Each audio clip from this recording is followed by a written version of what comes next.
Fellow metallurgists, my name is J. Bitch Hunter, and it's time to talk a little bit about some serious Teutonic thrash fucking metal.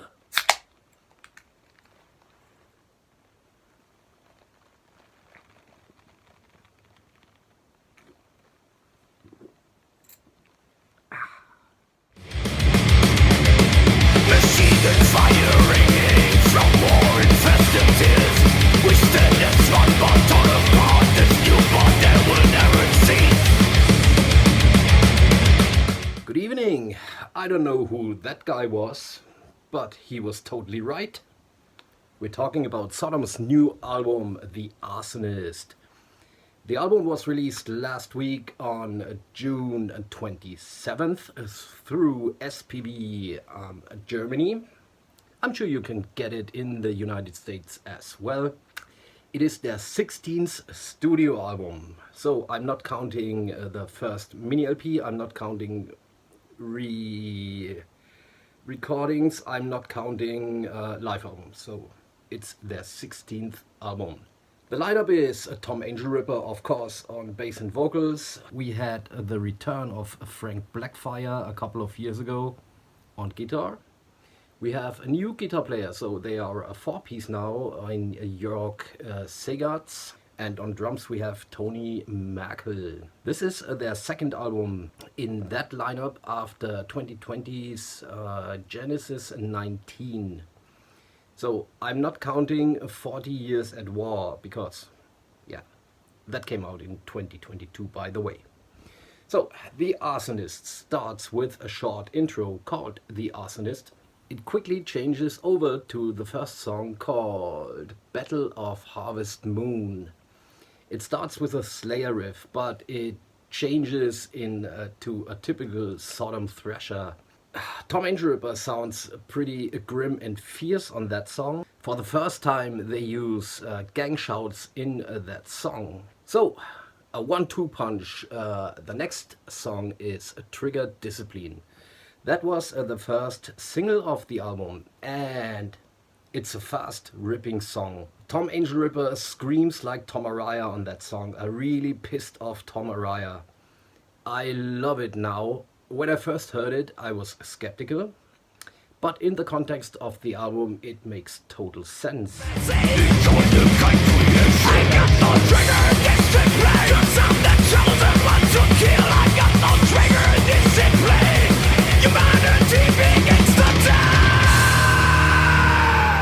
So, the spirit that I called.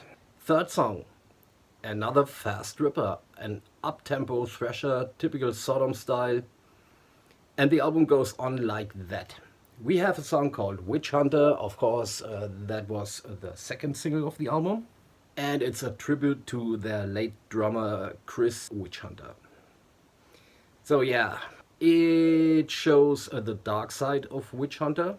It is not a loving tribute, but yeah, has to be said. Chris Witch Hunter was not easy to handle, so yeah. War drums rolling, spirituality gone in the face of eternal you. The raging storm continues, the fire is backfired, made of black. We have the obligatory rock and roll song on the album, and it's track 10 called AWTF. So in typical Sodom style, they have a rock and roll song, and it's like that on the album as well. So overall, it's a very, very cool album. I don't know yet if it's better than Genesis 19, the 2020 album. I'm too new to the record now.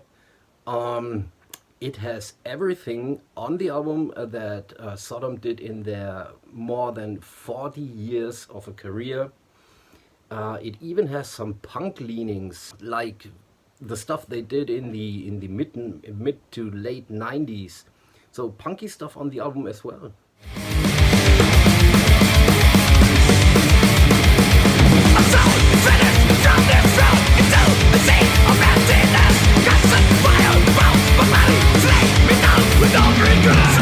I like like I said, it has everything the band has done in more than 4 decades.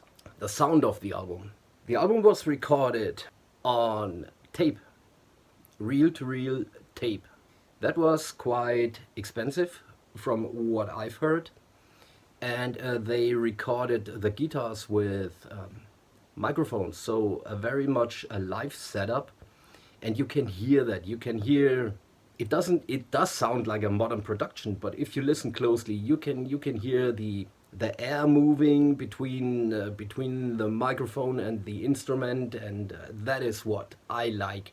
The bass drum is sometimes a little bit too loud on the album, but that is just a minor complaint. The album is self-produced and mixed by a guy called Siggy Bam. So yeah, sound old school as I like it. Now, the album is available as a LP, CD, and a box set. Of course, I bought the box set, and I'm gonna show you that.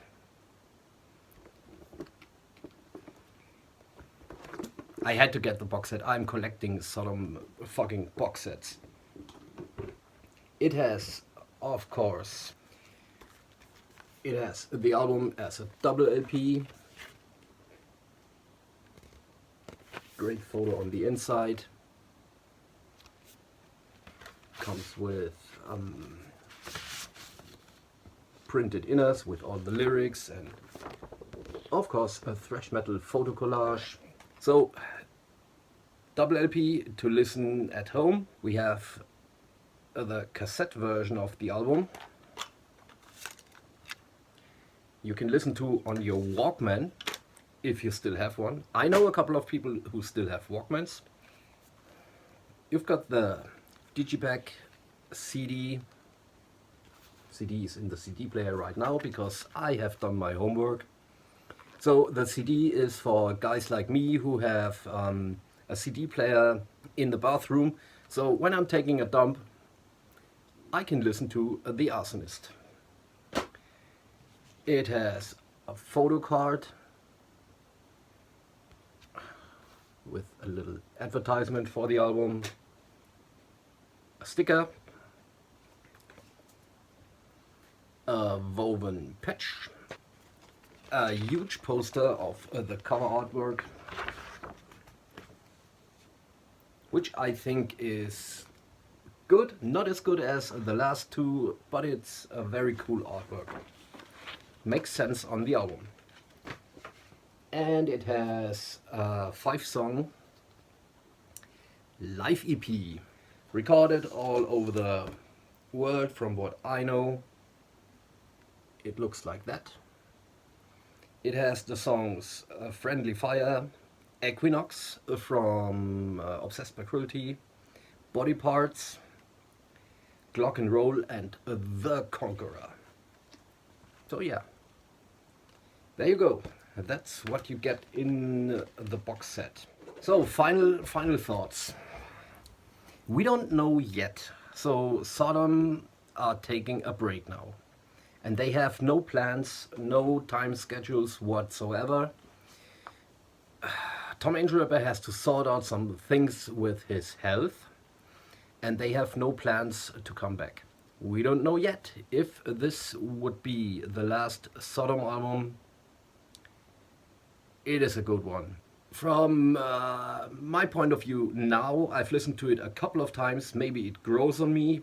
Maybe I get bored of it. But for now, I would give that an 8.5 out of 10.